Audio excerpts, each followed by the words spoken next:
आपका स्वागत है काशीपुर में। आज हम जाने वाले हैं चैतीपुर स्थित मोटेश्वर मंदिर में। मोटेश्वर मंदिर से जुड़ी बहुत सारी कहानियां हैं। आज हम वहां जाकर पंडित जी से खुद पूछने वाले हैं कि क्या ये कहानी सच है या झूठ है, ताकि जब भी कोई काशीपुर आए और मोटेश्वर मंदिर जाना चाहे तो उसे पता हो कि यहाँ की सच्चाई क्या है, ये मंदिर कितना पुराना है और क्यों इस मंदिर के बारे में हम क्यों इस मंदिर से हम सब लोग इतने कनेक्टेड है। तो आज हम देखते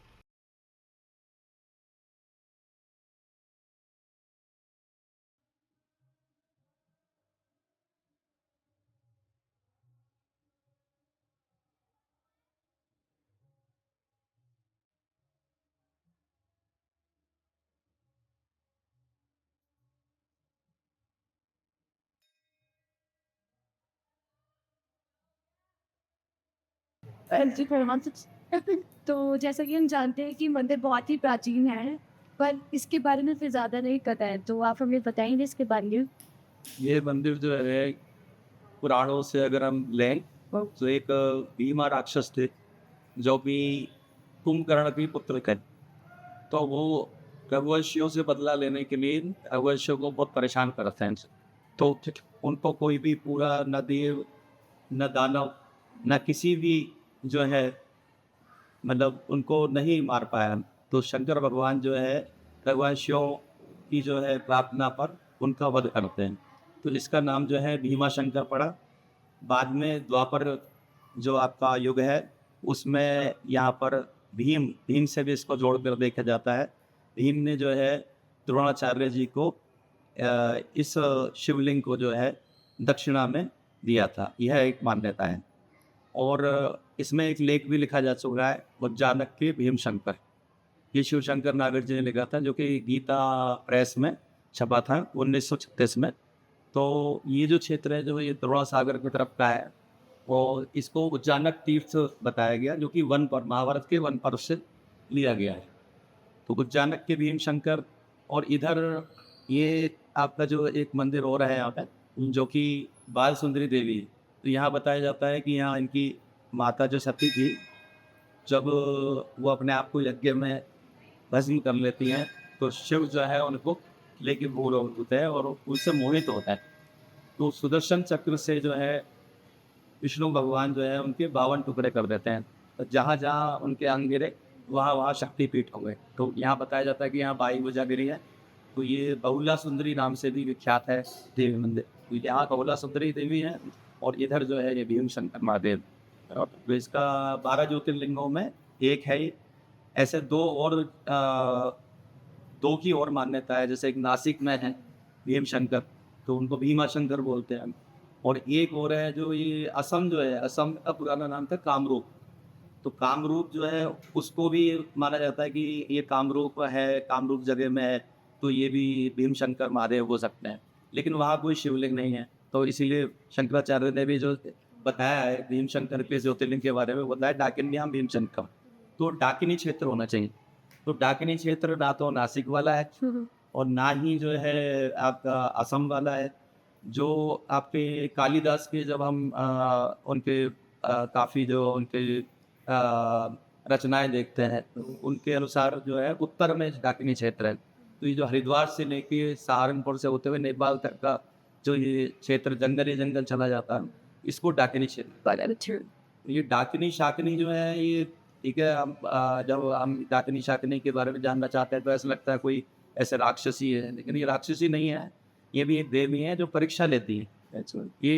ये जो है ये कुंडलिनी से तंत्र से संबंधित शब्द है। ये जैसे अलग अलग चक्र है आपके, मूलाधार चक्र है, फिर उससे ऊपर है, ऐसा करके आज्ञा चक्र और सहस्रार चक्र तक रहता है। तो उसमें क्या होता है कि आम जो व्यक्ति है वो मूलाधार चक्र से ही ऊपर नहीं उठ पाता है, वो उसकी बेसिक नीड्स में ही फंसा रहता है। तो ये जो डाकनी शाकनी शक्तियाँ हैं वो जो है उनको जो है भटका देती है। लेकिन जब वो उसको सिद्ध कर लेता है तब वो ऊपर की तरफ यात्रा करता है और करते करते जो है अपनी कुंडलिनी को प्राप्त कर लेता है। ये सिद्धि प्राप्त होती है।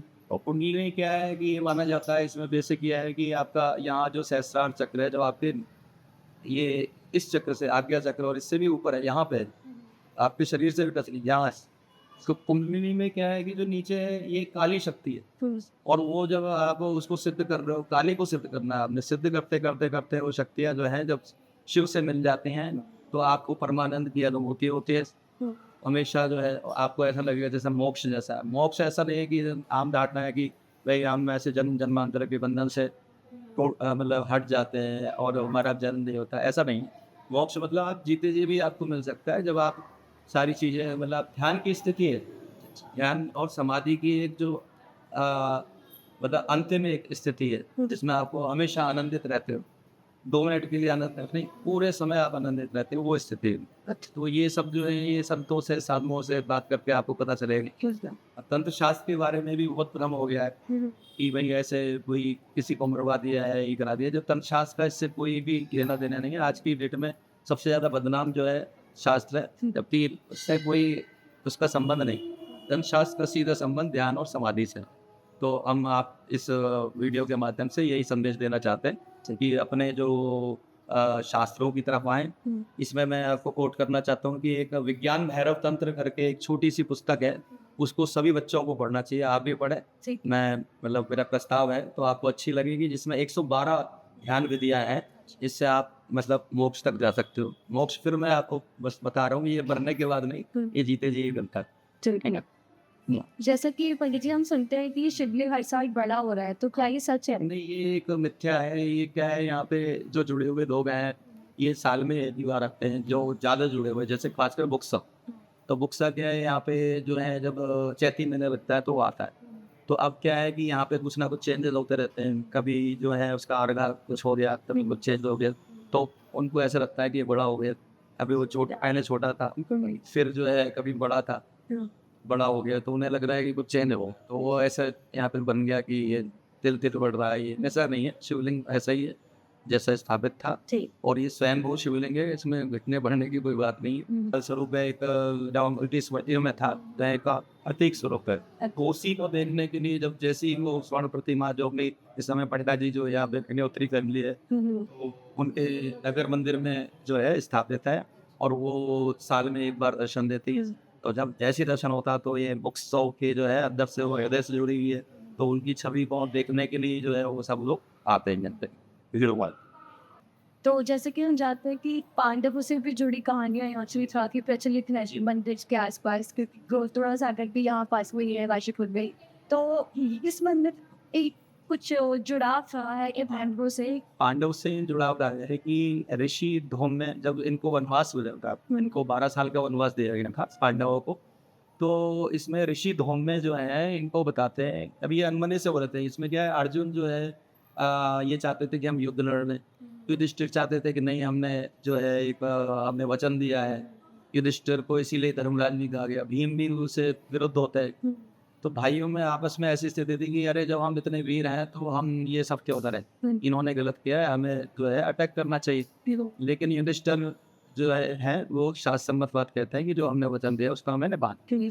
तो अब क्या होता है, अर्जुन जो है वो चले जाते हैं पाशुपतास्त्र जो है शिव से लेने के लिए इंद्रकील पर्वत पे चले जाते हैं तपस्या करने, और इधर इनके साथ आते हैं धौम्य ऋषि। धौम्य ऋषि इनको बोलते हैं कि अब 12 साल आपको काटने, तो आप क्या करोगे, आपको क्या करना चाहिए, आध्यात्मिक सुख लेना चाहिए।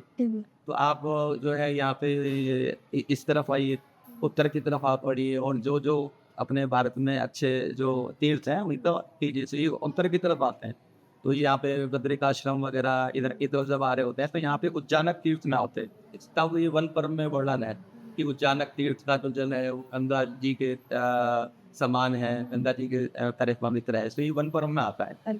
तो यहाँ का उल्लेख जो है उज्जानक का वन पर्व है। इवन आप अगर गूगल सर्च करते हैं तो आप देखेंगे महाभारत से जुड़े हुए 25 स्थान, तो इसमें 5वें स्थान पे आ जाएगा उज्जानक, तो उसमें उज्जानक के बारे में आप पढ़ सकते हैं। तो पंडित जी थोड़ा उसके बारे में भी बताइए कि आप यहाँ कब से हैं और कब से यहाँ की सेवा कर रहे हैं आप? से हैं गुजरात से हैं। हमारे जो इष्ट देवता हैं वो हाटकेश्वर महादेव है, जो कि वड़नगर में है। हाटकेश्वर नाम से आप सर्च करेंगे तो आपको पता चलेगा। तो हम कभी ये चतुर्वंशियों की ओर से ही यहाँ बुलाए गए हैं, और हमारी ये जो है 28वीं पीढ़ी है, और इसमें हम लगातार नागर फैमिली जो है यहाँ पर रही पुराने। ये 28वीं पीढ़ी है हमारी 28 यहाँ पे। कितना पुराना मंदिर। ये और- मंदिर तो जो है यहाँ पे जो ईंट मिली है पुरानी, वो 500 5वीं 500वीं मतलब जो है ईसवी ईसा से 500 साल बाद का ईंट मिली है, 503 की। तो तब से जो है मंदिर रहा होगा, तो हो सकता है गुप्त काल के समय का है। पंडित जी, एक कहानी मैंने काफी यहाँ से जुड़ी सुनी है कि पारसी में एक कुएं जैसी कुछ जगह है। हाँ। लोग बोलते हैं कि पहले एक मोटेश्वर मंदिर वहां बनने वाला था, हाँ। लेकिन बोलते कि सांप का तो जोड़ा यहाँ इस जगह पे निकला तो मंदिर यहाँ बना। क्या ये सच है? नहीं नहीं, ये ऐसा नहीं है। इसका एक प्रतिरूप बनाने का प्रयास किया गया था, अच्छा। जो है जो लोग बाद में रोक दिया गया। बिल्कुल ऐसा ही सेम स्ट्रक्चर जो है हाँ। यहाँ बनाने का प्रयास किया गया था किसी जो है मतलब राजा की तरफ से, अच्छा। कि हमें एक दूसरा मंदिर खड़ा कर देंगे, यहाँ मैं कुछ नहीं दिया है, इस तरह से कुछ है। लेकिन वो फिर आओ देखते हैं वो बनाने में आया। अच्छा, ये और ठीक है, बहुत अच्छा लगा आपसे बात करके। इस तरह यहाँ पे आके आपको बहुत ज़्यादा शांति फील होगी, और यहाँ मंदिर परिसर इतना ज़्यादा स्वच्छ, साफ और इतना शांत है कि आप कहीं भी बैठकर ध्यान कर सकते हो। आप मंदिर के अंदर बैठकर ध्यान कर सकते हो, जिसके लिए आपको रोका नहीं जाएगा। और यहाँ पे पहले ये रूफ नहीं हुआ करती थी, यहाँ पे बारिश पहले आती थी तो काफ़ी भक्त नहीं आ पाते थे, इसलिए अब काफ़ी चेंजेस हुए हैं मंदिर में। और मंदिर अपने आप में बहुत, अभी तक वो जो शांति है अभी तक बरकरार है मंदिर में। तो जब भी आए यहाँ ज़रूर आए, क्योंकि ये मंदिर बहुत खूबसूरत है और यहाँ आके आपको बहुत ज़्यादा अंदर से मन की शांति मिलेगी, जो कि बहुत ज़रूरत है। तो मंदिर से जुड़ी ये कहानियाँ मुझे खुद भी नहीं पता थी, लेकिन बचपन से ये सुनते आ रहे थे कि यहाँ का शिवलिंग बड़ा हो रहा है, यहाँ ऐसा हो रहा है, पहले मंदिर दूसरी जगह बन रहा था। लेकिन अब पंडित जी से बात करके पता चला है कि सारी बातें सच थी या झूठ। तो इसलिए आप जब भी मंदिर आए, ये बहुत ज़रूरी है कि आप वहाँ के पंडित जी से ज़रूर बात करें और वहाँ की जो भी जुड़ी कहानियाँ हैं उनसे ज़रूर पूछें, वरना आप पीढ़ी दर पीढ़ी एक गलत कहानी लेके अपने साथ चलते रहेंगे और यहाँ आने वाले लोगों को भी गलत बताएंगे। उससे अच्छा ये होगा कि आप यहाँ आएँ और उनको जानकारी दें जो कि सच है।